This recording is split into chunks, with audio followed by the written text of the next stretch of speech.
Good afternoon, everyone. It's Sunday, June 11th, day 473 of Vladimir Putin's illegal war in Ukraine. This is Spartan News, and I'm the Spartan.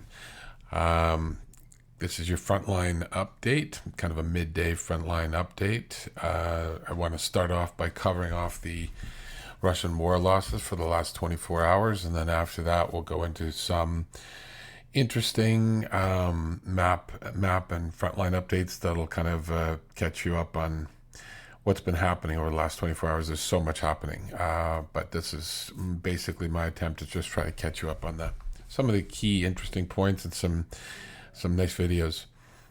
So to start off with, for the Russian losses, 980 troops are no longer participating in the fight. No planes as of yet. 24 APVs. That number is ticking back up again. 0 helicopters. 33 vehicles. That's typically KAMAZ transport trucks, fuel tanks, that sort of thing. Cruise missiles, 7 were shot down over Ukraine. 17 tanks. Now that's quite the uptick, and that probably tells me that those tanks that Russia had been sort of husbanding and keeping in, trenches, dugouts, in defensive postures are starting to be exposed as the Ukrainian offense picks up. So that's expected and welcome sign. Obviously, it comes with Ukraine losses as well, but it's nice to see 17 MBTs have been taken off the battlefield. No anti-aircraft warfare systems. 19 artillery, ticking back up again. It's nowhere near the highs, but it's a good number. 2 special equipment, 37 drones. Those can be Shaheeds and as well as FPVs, reconnaissance drones, etc. No boats or ships. 1 MLRS was taken out, puts it at 601, 3.3 billion. That's a lot in MLRS, and still sitting on 1 Kerch bridge. The dollar loss is calculated to be roughly $65.4 billion. That's quite the impact to the Russian military. Okay, so moving into the map, and again, the caveat that a lot of things are, a lot of troop movements, that sort of thing, are basically delayed. We are relying on Russian sources for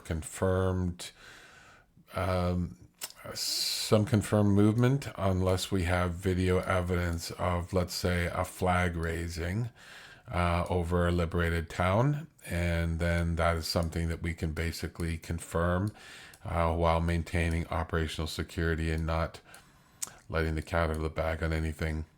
So to start, so what we'll do is we'll do same thing. We'll do a counterclockwise wrap around the map, and we have a lot of mystery places video clips to show you where we know they're recent, we know they're interesting, and we don't know exactly where they happened.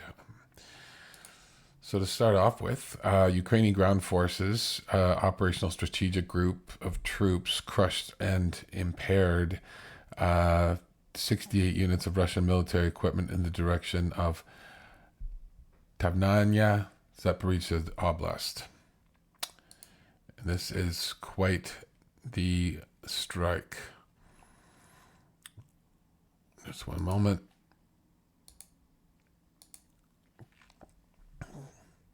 So this is about 26 kilometers south of the nearest border. So this is well within HIMARS range. I believe it's well within the range of 155 Excaliburs, etc. This to me looks like targeted artillery, but let's see.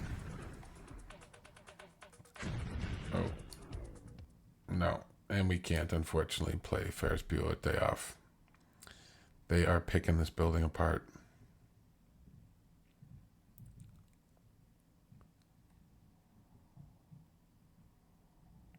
Look at that. It looks like an electrical substation went off there.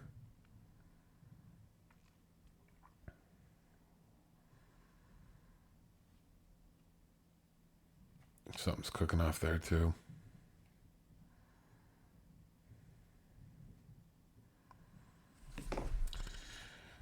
impressive. So apparently, they're stating that there's military equipment inside that building. It's very, very hard to say what they hit, but clearly they had intelligence that stated that there was something in there worth hitting it with 5 to 6 Excalibur rounds, is my guess, because not one of them missed, and they absolutely decimated the building and whatever was inside.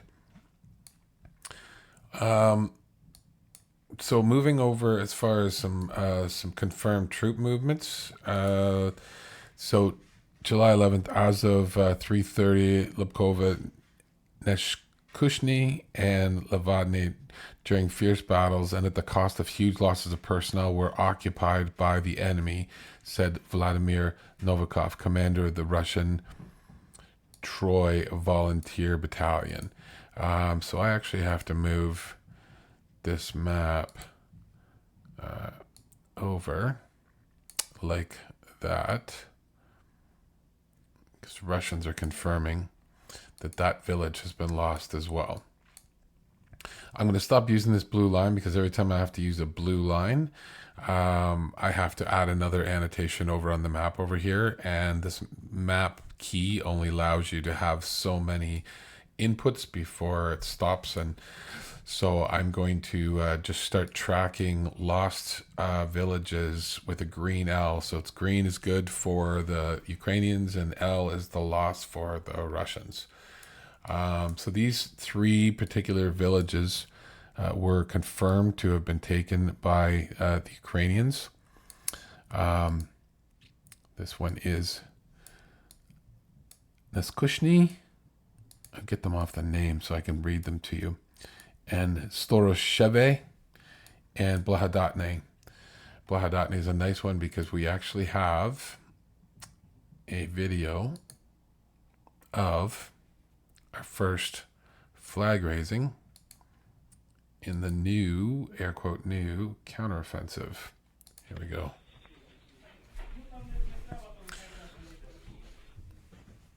There will be plenty more flag raisings to come.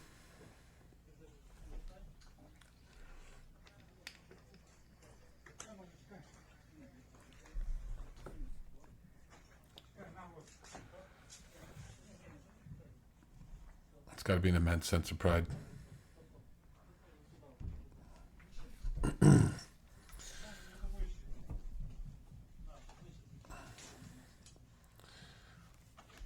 And I'll just throw it out there too that towns like Bakhmut, it took the Russians over a year to try to take 25 square kilometers, and the Ukrainians, when they put their minds to it, can take towns and villages and small cities, Slava, in hours if not days. Days if not hours, sorry, I said that wrong.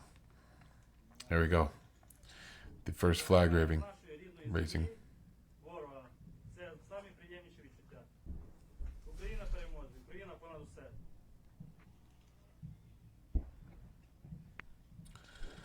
It's sad that that's the administrative building that they have to raise the flag over and the damage that's been done to it, but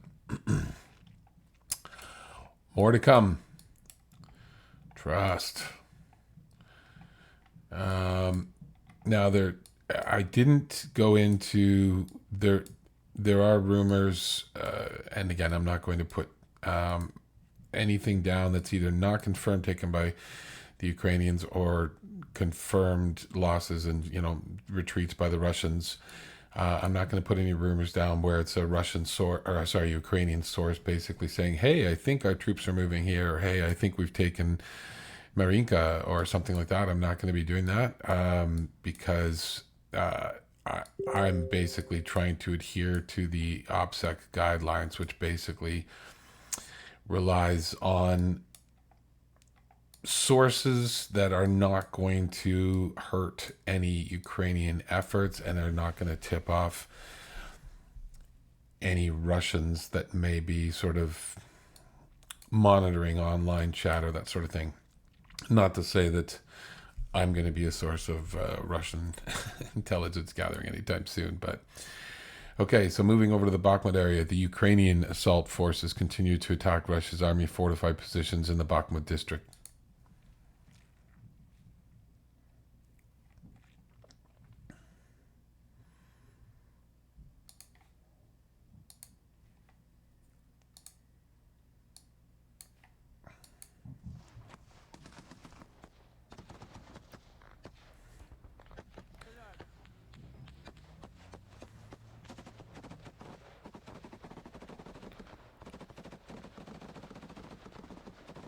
do love when you get an IFV roll in.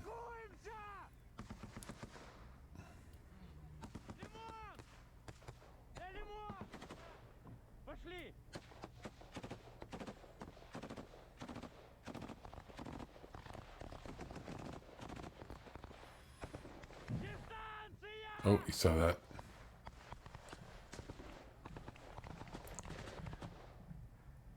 The brush is so heavy.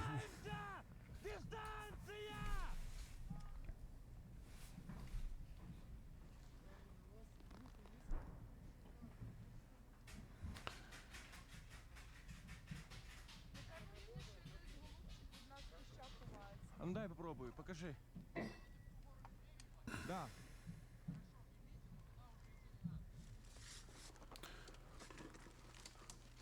Busting out a new fresh ATGM out of the paper.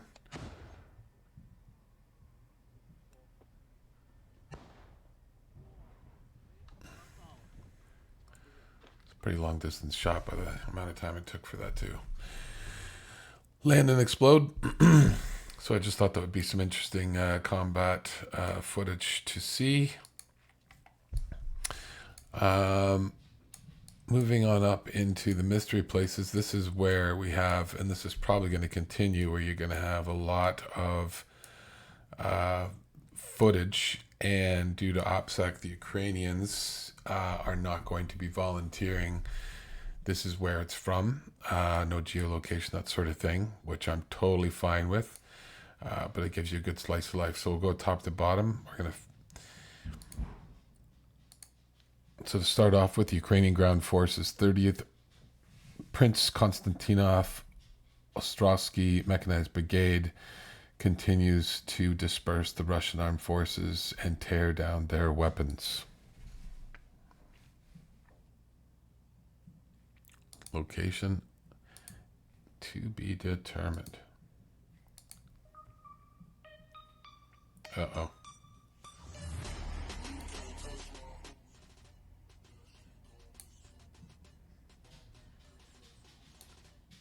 I feel like that music is going to be copyrighted.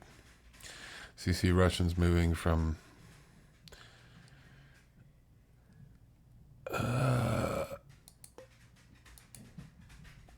what was that?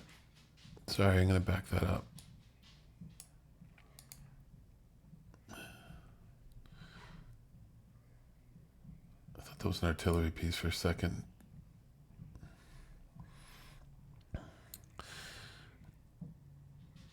I used to be able to tell the Excalibur strikes because when the Excaliburs would land, they would have this center puff of gray-blue smoke. It's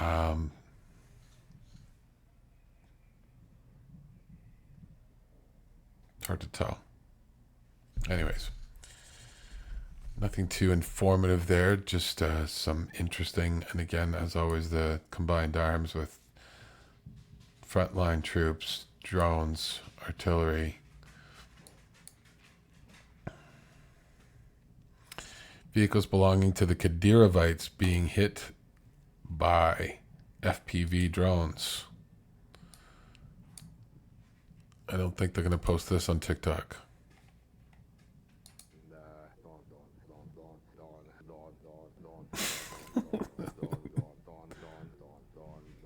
Right through the roof of an SUV.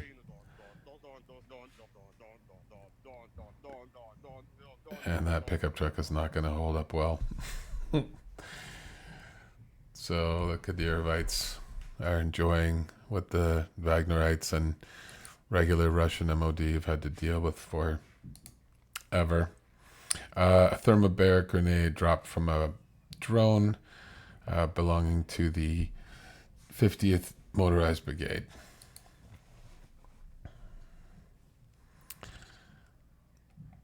And again, this is not to glorify war. This is basically just to show people what's going on. And the one thing I will say, there's been a lot of times in a lot of different Russian units that we've criticized for their poor trench taking ability. It seems that even the Russians over time can learn. This to me is a much better, it's not to say they dug it. It could very well have been a Ukrainian trench, but You can see that there's a lot of angles, breaks, cutouts, that sort of thing to prevent one single artillery piece from landing in the trench. And having a straight shot down, 10, 15, 30 meters of the trench and hitting multiple people. When you have a trench, you'll see when the camera widens out, when you have a trench that's dug like this, and you have your troops properly dispersed throughout the trench system, one artillery strike, for example, that lands in the trench network may only hit one person. So it's... Oh, come on.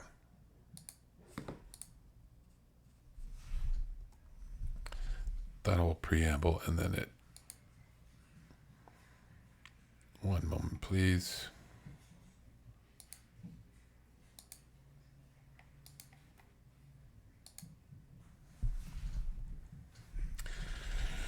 Okay. Well, I watched it twice before and it worked perfectly. I'm going to give it one more shot here.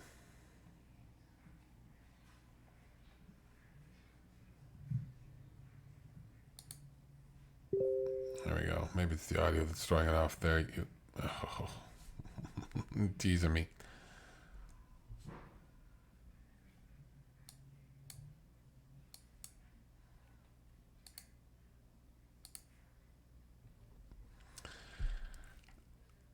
You know what? It's not that exciting and it's not worth frustrating you or me over. I'm going to let it go. I'm not even going to touch the screen expansion. No. Okay. So, sadly, we're going to give up on that one. I apologize. Next up, for Mystery Places, the 10th Mountain Assault Brigade Edelweiss of Ukrainian ground forces utilized a remotely operated surveillance drone to blow up Russian Army ATV. And this one's going to work perfectly for me. So remotely operated.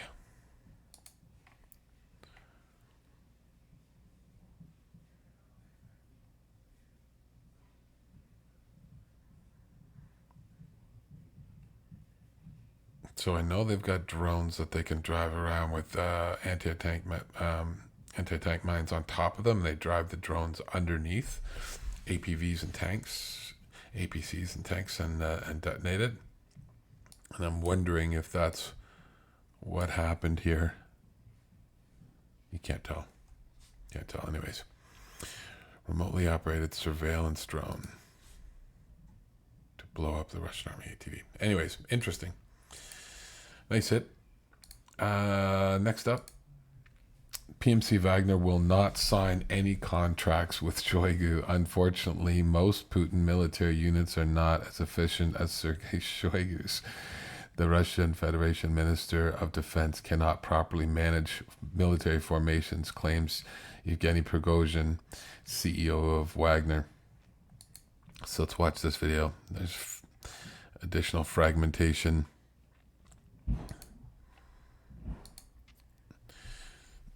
Okay, we don't have, I don't think we have English audio for this, so I'm going to read this to you. Those orders and decrees that Shoigu is forming are being distributed to the employees of the Ministry of Defense and to the military. Yeah, and he's not in English, so I'm just going to lower that down.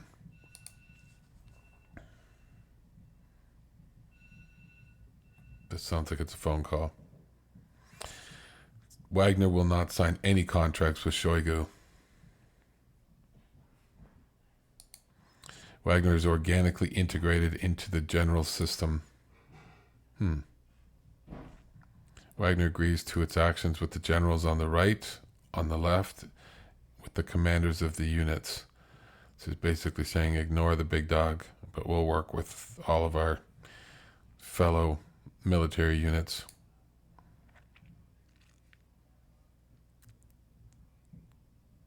Wagner has the deepest experience and is a highly effective structure.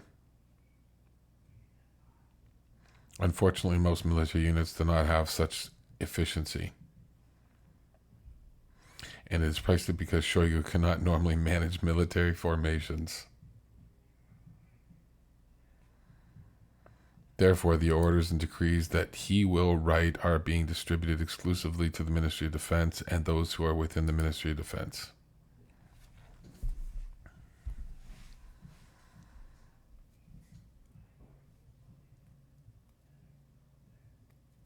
What can happen after this order? We will not be given ammunition. We'll figure it out. As they say, when the thunder rumbles, they will come and bring ammunition with a request to help. So basically, you're going to cut us off, but when you're in trouble, you'll come asking. As for the subordination, of course, Wagner is absolutely fully subordinate to the interests of the Russian Federation and to the Supreme Commander-in-Chief, Putin, basically bypassing Shoigu.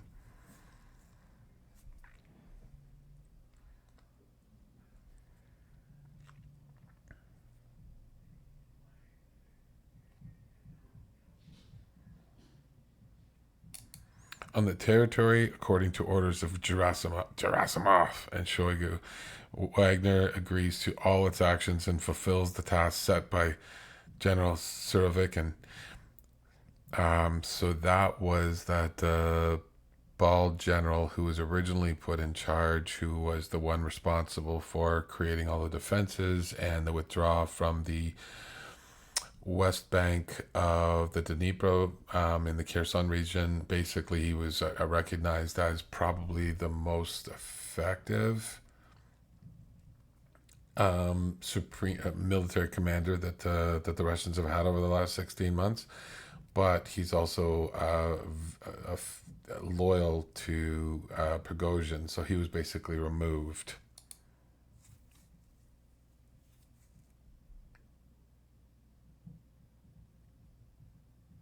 Can't have the top dog loyal to Prigozhin. And just because Surovikin is a smart, competent, and experienced commander, the tasks that Wagner developed together with Surovikin and fulfilled his orders, they showed a high level of efficiency and success. So he's basically trying to build up his resume, get him back in charge.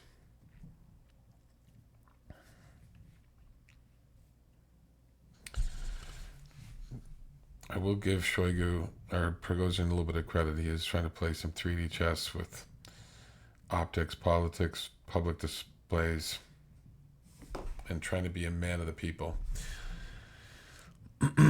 So there you go. Next up, the 66th separate mechanized brigade of the Ukrainian armed forces destroyed a Russian army Marom-M, a long-range surveillance system that autonomously tracks soldiers and equipment. So basically, this is a surveillance tower that's got cameras, radar, maybe thermals, etc., and basically automatically tracks movement and then feeds it back to the Russian MOD. So you want to take away their eyes and their ears, especially when you're planning on moving troops around. And again, we don't know where this is. So that looks like it's, I think that's a Stugna.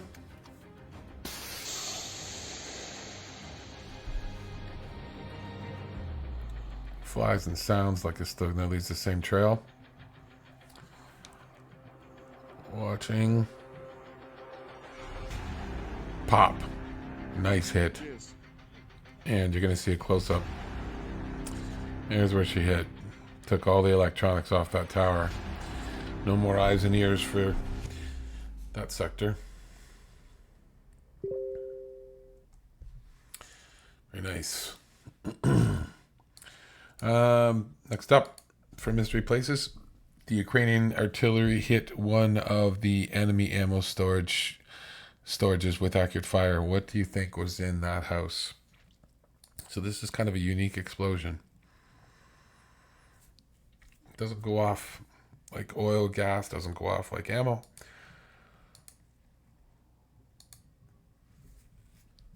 Some people are saying ammonia and other products, but here we go.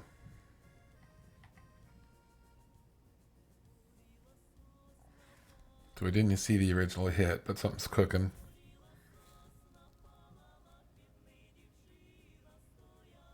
It's starting to flare up a bit more.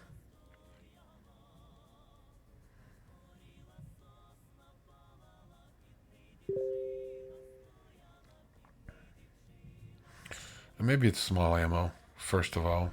And then, but man, that's a doozy. Black in the center, white on the outside, and it just all went, whatever was in there.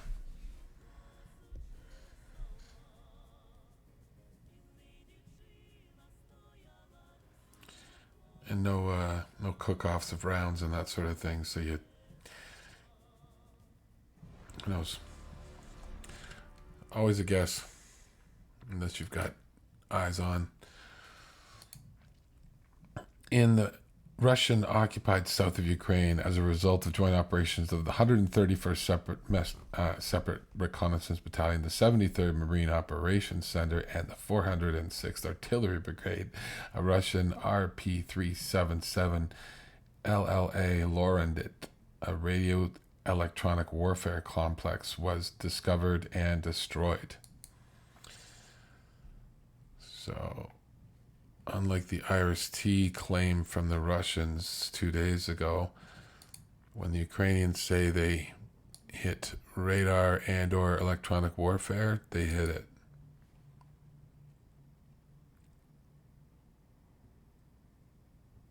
Right here. Oh.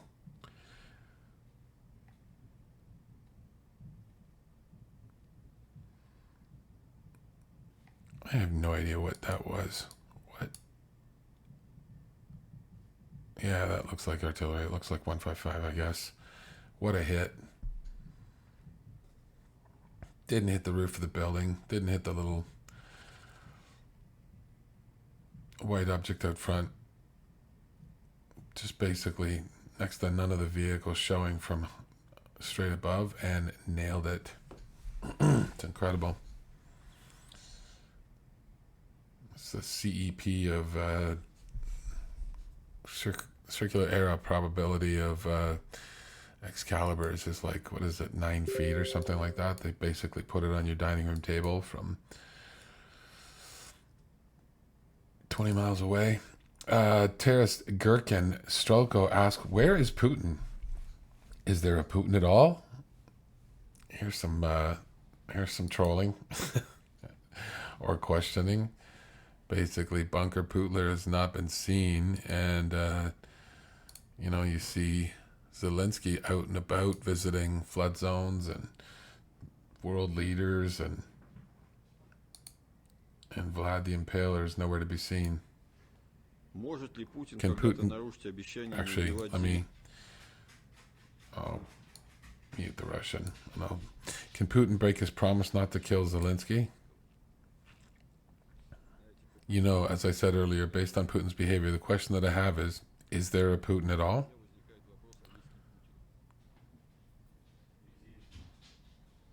How is it possible the Supreme Commander-in-Chief withdrew himself from the war? People from his inner circle are openly fighting amongst themselves and undermining the ability of the front with their actions, but he does not react in any way. And where is he anyways? Peskov says that something is being reported to him. Well, you can always report to mummies, basically inferring that Putin might be dead. A mummy lies, they approach it with a salute and report.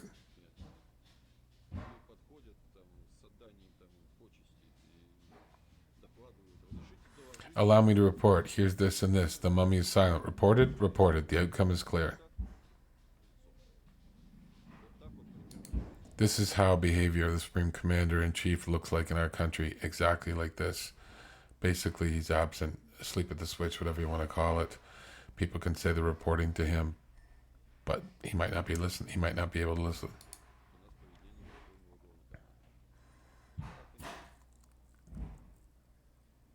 And that is that. Very, very interesting. More cracks and chinks in the armor. The work of the 3rd Separate Assault Brigade, Azov, the destruction of the stronghold of the 57th Motorized Rifle Brigade of the Russian Army ended with the Russian soldiers panicking and fleeing from their positions.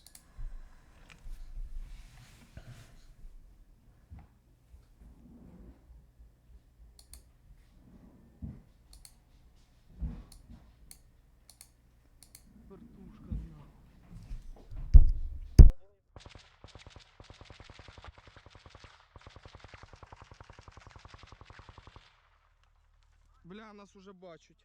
Дивись, у нас ще з посадки 2 розтяжки і 2 монки. Плюс разминовывайте. Видимо, что-то не получилось.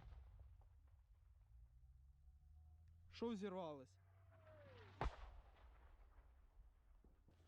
Що там? Это я ломку снял вот сейчас. Оце в'їбала монка? Да. Да? 50-я. Она стояла вот так вот. Let me just make sure there's no. Ти що Єбать ти йобнутий нахуй. I wasn't sure if there's closed captioning available. There's not. Ти нахуй, чи ти не сказав? Бля, я сказал. Да,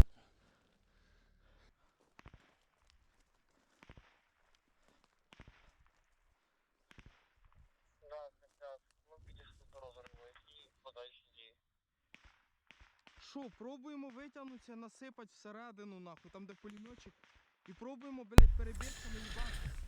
I'll say it once, I'll say it again. This has got to be some of the most difficult fighting, knowing you're traveling down tree lines. You're in farm area, and the enemy and you know that the other one is always in a tree line. Давіть ПКМом, давіть! Газ, газ!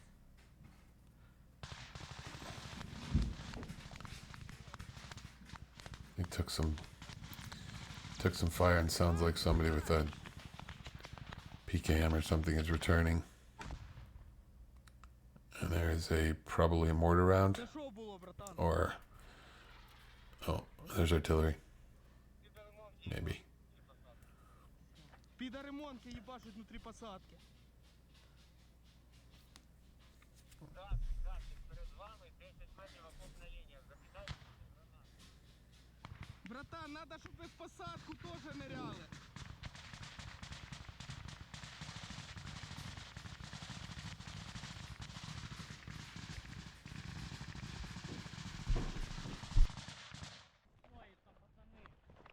Народ, давайте. Ой, выход, пожалуйста.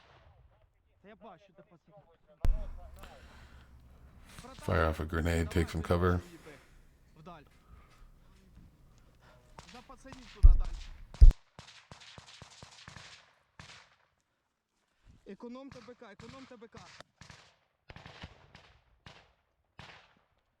Да ви підарів! Ті сібалися, пацани, ті сібалися!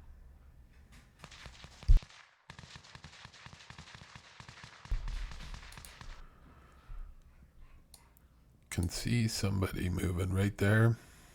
Ukrainian.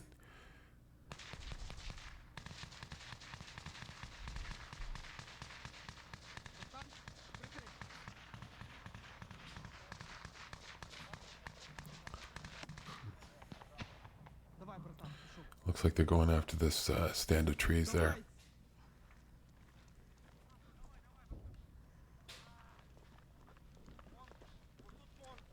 Де? Тут подано. Що таке? Тут на зв'язку. Заходим, заходим. Так, один на зв'язку. They found old trenches. This can't be fresh. My God.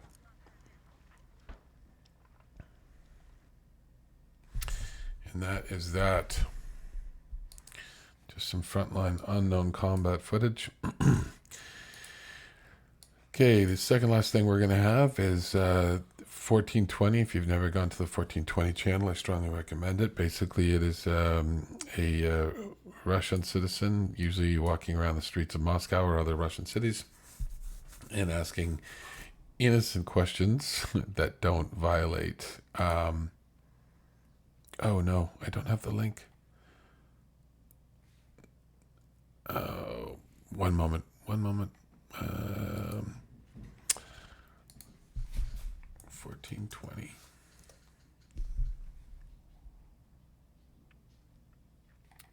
What was the name of the title? Apologize, everybody. Let me see if I can get this for you real quick. There was some interesting responses. Oh yeah, here we go. All right.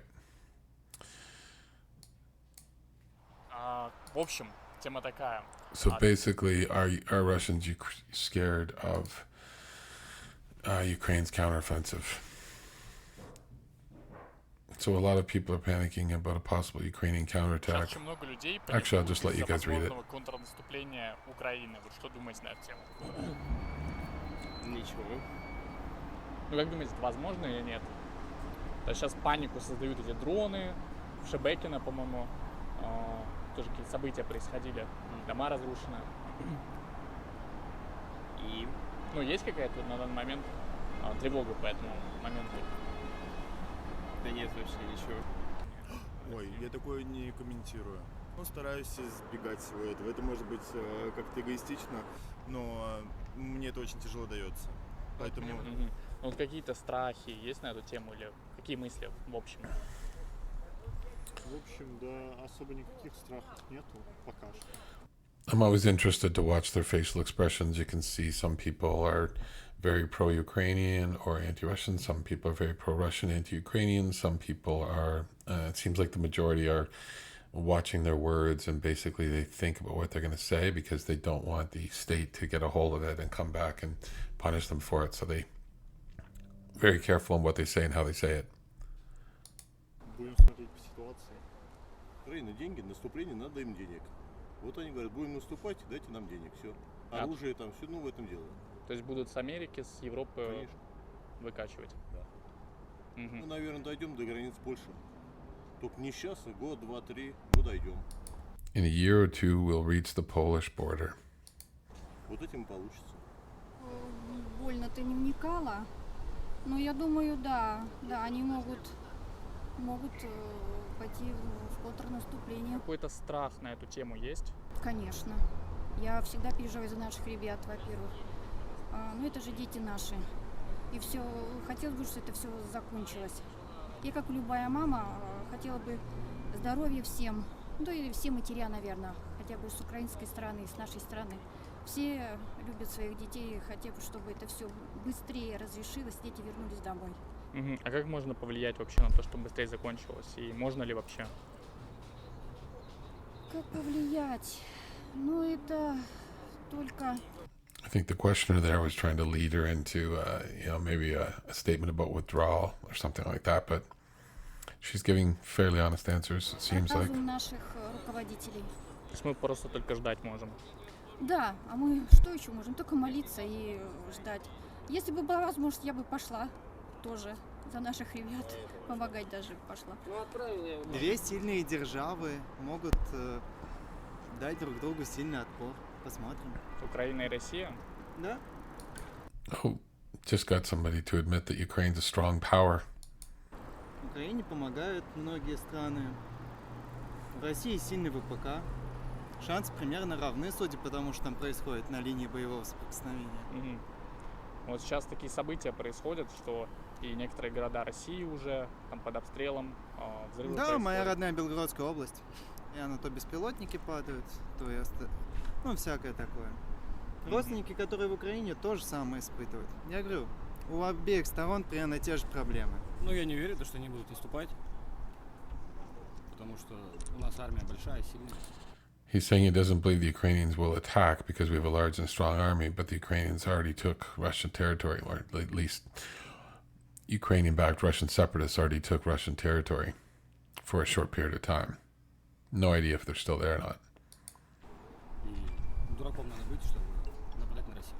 Несмотря на то, что США и другие страны могут помогать Украине в этой борьбе, я думаю, то, что у нас очень сильное население, очень сильные солдаты, которые всегда дадут сильнейший отпор.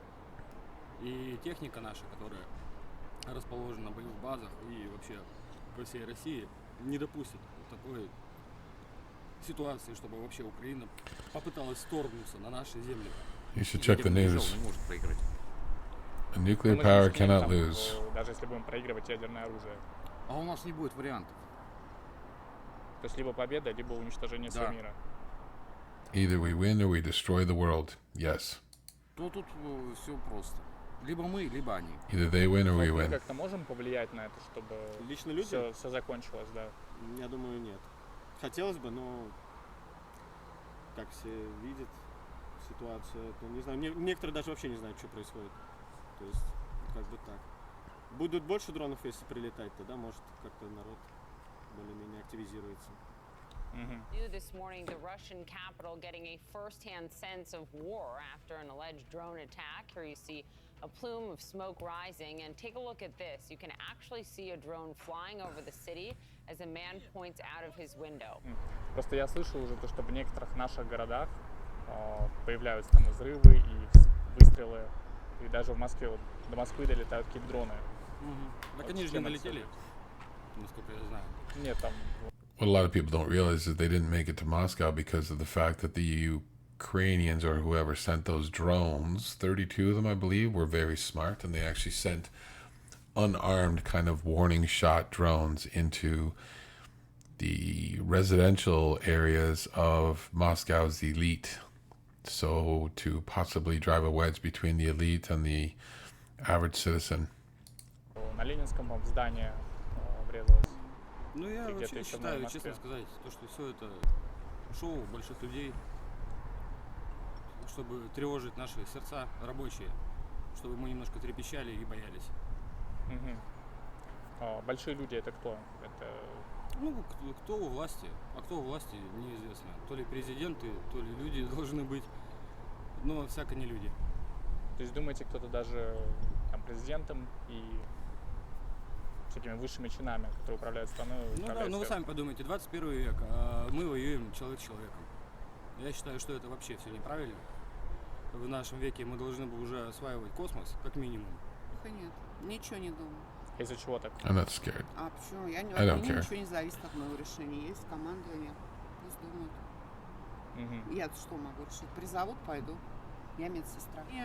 Абсолютно. Это следовало ожидать, они нас не оставят в покое.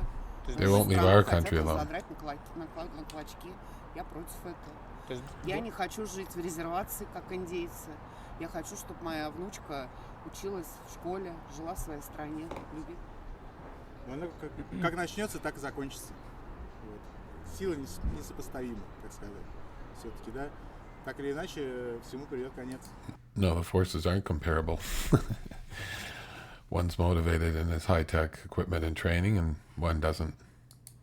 Ну, будем надеяться. ну вот мы, как обычные люди, мы можем как-то повлиять на ситуацию или это невозможно? Надейся и верь. Единственное, что могу сказать. Надеяться и верить. что Hope всё and believe пройдет, it'll pass, всё and закончится. positively for both И parties. положительно для обеих сторон. It's not how it works. Ну вообще Россия может, по-вашему, победителем выйти? Can в данной Russia emerge ситуации? victorious from the current Что есть situation? победа? Я не знаю, какие цели, то есть вот эти расплывчатые цели, денацификация, господи, как еще это? Там, Демилитаризация. демилитаризация. Это очень расплывчатое понятие в зависимости от того, что будет подразумеваться под победой. Если сохранение тех территорий, которые на данный момент под контролем, то вполне. Если полная оккупация Украины, очень вряд ли. Если смена режима, So basically, if you want us to hang on to territory, sure, we might be able to do that. Maybe a change in the regime, possibly. But to denazify and demilitarize, vague and impossible. может быть, а может быть и наоборот, обратные события. The о law которых does по not allow закону us to нельзя, talk наверное, about it. говорить. Ну вот мы, как россияне, можем как-то повлиять на всю эту ситуацию? Can we influence it at Чтобы all? это все закончилось? Если вы за эти события, за все, что происходит, то можно поддерживать фронт. Если вы против этих событий, то можно, чтобы по закону все было, ну не знаю, лоббировать как-то свои интересы через депутатов и так далее. Лично я против каких-либо переворотов. По одной простой причине это будет хуже событие для Российской Федерации, чем все остальное. И украинцы. Украинцы нормальные люди. У меня у мужа родственники с Украины. Мы жили все прекрасно, замечательно. Не знаю, что произошло. Взяли, переформатировали целую нацию. Они, по сути, такие же русские, как и мы. Ну, чё, вы посмотрите фамилии в Москве. Через Every одну other surname in украинскую. Moscow is Ukrainian. And there you go. That's 1420. I strongly recommend you go and check them out. And the last thing that we have is I wanted to end off with a high note, and this basically shows that it's not just the fathers who serve the Ukrainian mother comes home from war to reunite with her young son.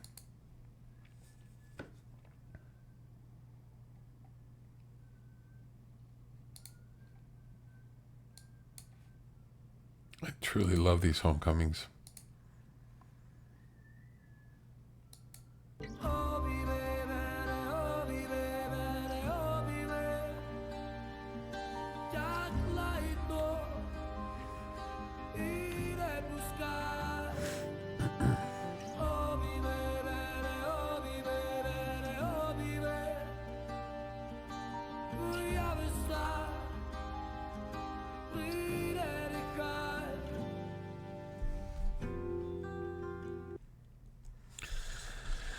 And that is your Frontline midday update for Sunday, June 11th.